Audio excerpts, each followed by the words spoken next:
I don't care what I say. That's why I've asked you. If you print something and people go, that's awful, my response is, that's the tip of the iceberg, cunt. That's nothing. Yeah. If you didn't want me to print it, you wouldn't say it in the fucking first place. Am I correct?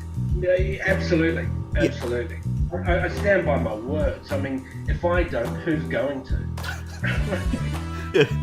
Who else could be responsible for my words? AttitudeConsultant.com. The audio's working. Oh, good. Yeah, so we're in the game. And I can see you too. Look at that beautiful mug of yours. Yeah. If you can't see, Chris is masked up at the moment. This is an audio podcast. Right, yeah. Yeah, so you kind of forget. Yeah, you kind of lost the gag a little bit there. But I did lose the gag. Now that I know they're not, I'll paint a really vivid picture next time I do something funny. I wanted to be a ventriloquist. I wanted to do. My idea was to have a Down syndrome puppet, and that I only had him on weekends, so I had to take him to work, and I'd be really mean to him. Yeah. And it's like he'd be made of wood. So I say, look, like years ago, I was on drugs and I had sex with an oak tree, and that's what the puppet is, you know. And with trees, obviously, with people who are a few hundred years older than you, they're not cool with abortion. So she went through with it. Oh. Now I've got this little cunt on the weekends, and I'd just be really rude to him on stage. And, perfect. A wooden boy, and people would just be furious. I've just had a flashback now of us. I reckon this is going back to about 2006, and there was a riot after the show. Do you remember this? I've caused a few riots. Oh, it was perfect. Yeah, they brought the tasers out. Oh yeah, that's right. Yeah. Yeah. I asked that lady, or like, who's against it? She's like, yeah. No, I'm against it. I go, all right, so if I have a spoon, okay, like I end up having a spoony baby, I die in 20 years and it's on a bus on its way to Wallop making camp to get fingered by 5 carers. You'd rather that. You wouldn't, I'm the horrible fucker. Yeah. So no, get an amnio. Or it's a quick trip down the stairs. I was your warm-up act, I think. Oh yeah. So basically, you teed up. Whenever we're in town, I'll always have you on to go on before me. I love your comedy. Oh, thanks, mate. You're welcome. Yeah, it was only 10 minutes. I didn't really progress after 10 minutes of stand-up. I didn't go anywhere with it. Because I got to a point where I was sick of just telling dick jokes. Yeah, see, I'll never get sick of that. You'll never get sick of that? I love them. Because you had the discipline of sitting back and writing and rehearsing. See, I didn't have that. I just had 5-10 minutes of stuff that evolved from doing gigs and warm-ups. And I never sort of sat down and had the discipline to write, to learn. And so I didn't go anywhere. I mean, I didn't get into rehearsing, but I would definitely write. Yep. And I would preempt people not liking my material and write for that should it happen. Yeah. So I go, I think, okay, I think some people are going to not like this joke. What won't they like about it? And then I'd start backing myself up so I could hit them really hard as soon as it happened. Yep. So I just go out swinging and hope it goes all right. And that's the thing I've respected about you, which goes back to the kind of early MySpace days, where you were just like this angry train wreck where people would stand around and just watch. And they were too scared to engage, but they were still just watching from the outside. So I fucking love that. I don't know if I've ever been angry. But fuck off, mate. I've always wanted to take the piss. I've never taken any... I think I've never been serious. I've never thought people's feelings were... Yeah, but people have legitimately been scared of you, regardless of whether you were serious or not. I think there's that... Oh, he's kind of on edge a little bit. Oh, I think it's just because they know I would go there. Comics are so easily embarrassed. Yeah. That's why they pull out. They don't want to be teased. They want to tease other people. Yeah, but they can't take it themselves. No, they're a big bunch of... I never thought I'd end up in an industry with such faggy mamby-pamby ever. Yep. Wow, crazy. I should probably introduce you as well. This is Christopher Wainhouse. Chris, or Wayne Chris House, or not Chris Wainhouse, or Rank Fanctimus. How many names have you got, mate? A few. Yep. Depends on how dark I'm feeling. Like I sometimes change my name on Facebook going, oh, this is going to be a dark night. I better get rid of my name on this one. Yeah. That's how Rank Fanctimus came about. Rank Fanctimus. Tell us about the birth of Rank Fanctimus. Started back in the MySpace days. Yeah. Where I would review comedians. I remember that. And ruthlessly, because I knew all their buttons. Yeah. And it was, because everyone was like, who's this fucking Rank Fanctimus cunt? Yeah. And I'd be like, I don't know. Because I reviewed myself first and gave myself a horrible review. But it took the heat off me. Yeah. So they assumed that it wasn't me. And that gave me license to just destroy people. Perfect. Yeah, it was fun. It was so much fun. Yeah. Watching them implode. Someone doesn't like me. Okay. You know, when you said you moved to Melbourne, I was actually really surprised. Fucking mistake, and I'm locked down now. Yeah. I kind of find that you get two kind of cliques over in Melbourne. You've got your sort of your pub comedy or your club comedy, and you got your more boutique-y sort of scene as well. Yeah. And the irony, they're the ones going for diversity, and you've got black and gay and everything else, but male and female, but they're all saying the same fucking thing. Yeah. There is no diversity to it, you know, but you go to the pub comics and the pub clubs, and it's just everyone just doing their thing, different styles, different political views. I don't mind hearing a view I don't agree with. Yeah. I like hearing opposing views, especially if there's something funny. You can be painted out of me and go, yeah, fuck, I do that. If it's funny, hearing something different's great. Yeah. And you've still got cunts here jumping up going, I have no problem with gay marriage. I go, yeah, it's fucking been legalised, you dumb worker. Let it go. Yeah. You obviously do if you're still talking about it. Yeah. When I was doing this small business kind of thing, we'd had to do SWOT and pest analysis. So what was that? So, like, a SWOT analysis is you work out your strengths, weaknesses, opportunities, and threats. So it's like a tool where you'd run your business through that tool. But the other one was SWOT. No, pest, sorry. So the other one was pest analysis. So it was political, economical, social, and technological. So it's almost like seeing how your business model, so in the case of stand-up, would be your act, how that fits within the current political climate. So a lot of people who made it big because of that exact thing, like Akmal, right, when the terrorism was happening. Yeah. Because he's the one we had, and he's good. He's a good comic. Yeah. But it was like, quick, get him up there. Yeah. And he had the skills to stay up there, so good on him. I don't begrudge him that, but there was an agenda. Because when I started comedy, it didn't matter what you looked like. It didn't matter what sex you were. You could be a fat, ugly dude with snaggled teeth and bung-eyed. And if you were funny, you'd go straight to the top. Now, if you're not wearing skinny jeans and have a fucking cork in your ear and a rat on your shoulder, you're fucked. If you don't fuck fat bi chicks, it's over. I don't care what I say.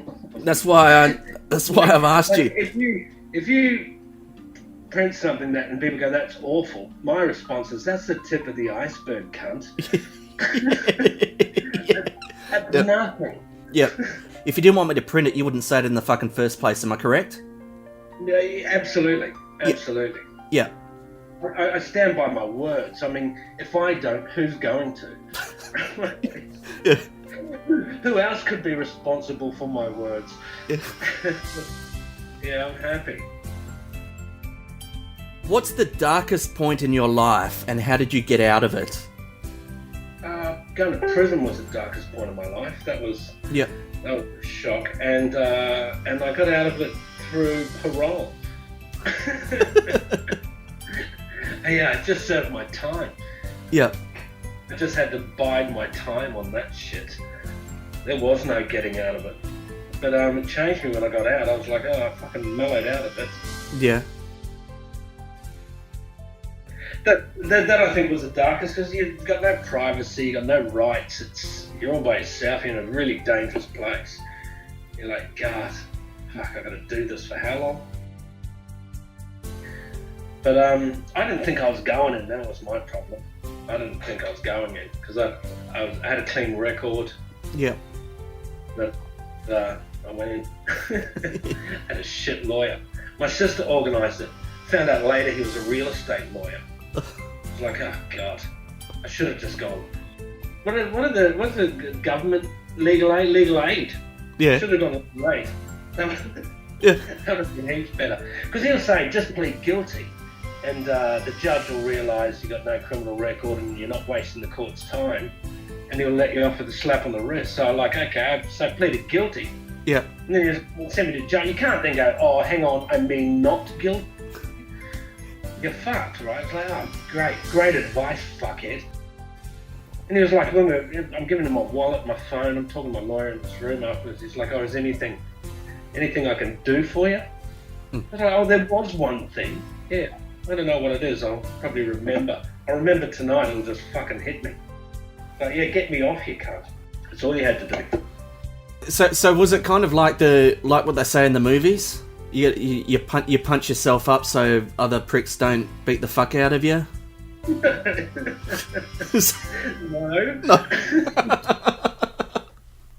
What movies do you watch? I don't know. Just keep your head down. That's all you do. Keep your head down. You can't whistle. You can't whistle. Yeah, because that's how they called someone a dog. Like if someone's dogged on them, they... All right. And then they'll start a fight. I learned that the hard way. Because I used to whistle when I was nervous. I hop into that place. I'd never been so nervous. So I'm walking around whistling. Yeah, that came down heavy. Learned that one pretty quickly. Someone goes, you whistling? I was like, yeah. And that was it. Yeah, gave me a bit of a fucking touch up. You could have said, don't fucking whistle. That would have been easy. Oh, man. Where's your darkest place? Your sickness, I'm assuming. Yeah. Before I got sick, I had this fear of physical pain and death. But to actually face it, and yeah. was... Were you looking at death? Could it have been death? Possibly, I think I did die. And being in hospital, I was basically surrounded by dying people because they didn't have enough beds. Oh, right, yeah. So I'm surrounded by that. This one lady with dementia came in and she just kept fucking abusing me, like she thought I was her ex-husband. Oh, that's cool. Yeah, so she's walking in and just fuck off. I kept saying yes, dear, until she fucked off. Until she died. Well, I would have scribbled up a makeshift will on a napkin. Got her to sign it. With my new boyfriend, Rowan. So, where were you 7 years ago, mate? 7 years ago? Yeah, that's a great idea. Yeah, I know, that is a great idea. That's probably my second regret. My first regret, not buying Bitcoin. Second regret, got her to write a will.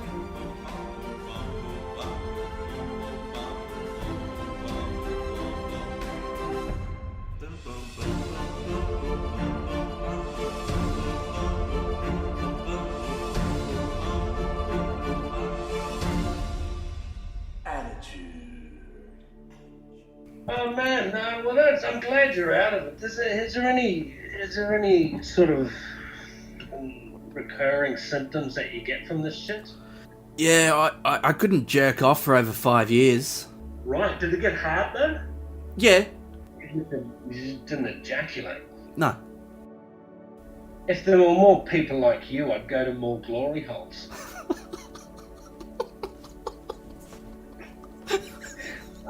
I shouldn't bag them. If it wasn't for glory holes, I would have starved years ago.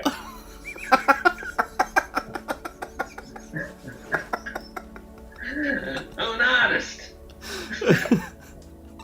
Why? Because you were really weak though, right? Oh, totally. You had a walking stick, didn't you? Yeah, I had a walking stick. Here's the thing. My own fucking pride got in the way, Chris, because what I did was I didn't want to make my disability my identity. No. Like, there was two people I came across in rehab. They're cunts that just wanted to be fucking carried, right? And then there are other people like me that are saying, like, I want to get better. Yeah. That mindset was pretending that it didn't exist. Was my coping mechanism. That got me to a certain point of recovery in the first 6 months. Yeah. That got me out of the wheelchair. Yeah. But the problem with that was I reached a point in my recovery where it just plateaued, where I didn't get any better. And I'm trying to manage in the real world in where I looked okay from the outside, but I couldn't string sentences together properly. My memory was fucked. I'd just forget shit. Yeah. I had all this post-traumatic stress where I was getting all these weird fucking triggers, but no one could see because it's fucking humiliating dealing with that. Like, I'm just crying in my own fucking personal space. Do you know what I mean? Like, I was... Yeah. Well, you fucking should cry too. Yes. As far as I'm concerned, that's when men cry. Yeah, real men cry, don't they, Chris? No, yeah. They're just not over fucking that someone put one sugar less in their coffee. Yeah, fuck those they cry people. over real things, but and not in front of people too. I don't like crying in front of people. I think I'm a really ugly crier. Yeah, oh, me too. I just like to, but I also like to deal with my shit in my own way. Yep. Go, okay, Yep. how the fuck am I going to deal with this? There comes a time where you go, okay, I got to be a man now. Yeah. Like, if I get dealt a shit hand, I've still got to play it. Still got to play this hand. Yep. And hope I get a better hand, but make the best of this and try and like, it's all these people who scream unfair, Yeah. and they expect everyone to go and fix it. It's like shit is unfair though. That's the thing. The world is unfair. Yep. It's like that's what I hate about these fucking safe spaces. The world isn't. It isn't. It's and people go, that made me feel threatened. I felt scared. Go, you should be fucking embracing that. That is your body's natural way of telling you to keep your shit together. Yeah. Fear is nothing we should be complaining about. Yep. It's something our body says, hey, fucking wake up, shit's not right. You shouldn't be trying to stamp that out. Yep. Yep. Yep. It's like fucking keep that firing. Yeah. It's your body just saying, hey, the wolves are gonna come and fucking attack my camp. You better get your fucking shit together, mate. Something's not right. Yeah. Yeah. Keep your shit together. Like, it gets you on edge, and it's for a reason. But this idea that I felt threatened, that can never happen. It's like, Jesus, fuck, it does happen. Yeah, this debate thing will be a bit of fun. Yeah, I'm up for that. Man, it'll be fun. Yeah. We've got a week to work on it. I think it's a minute's intro. We're allowed to write our own bios on the first one. But the next one, other people write your bios. Well, that's what bios should be. I can't write my own bio. What's the point? Anyway. I had that joke at when I did the Antichrist. I had this joke. It's like my parents believe in a literal interpretation of the Bible. Like, if it's written in the Bible, they believe it to be a fact, or for a better word, gospel.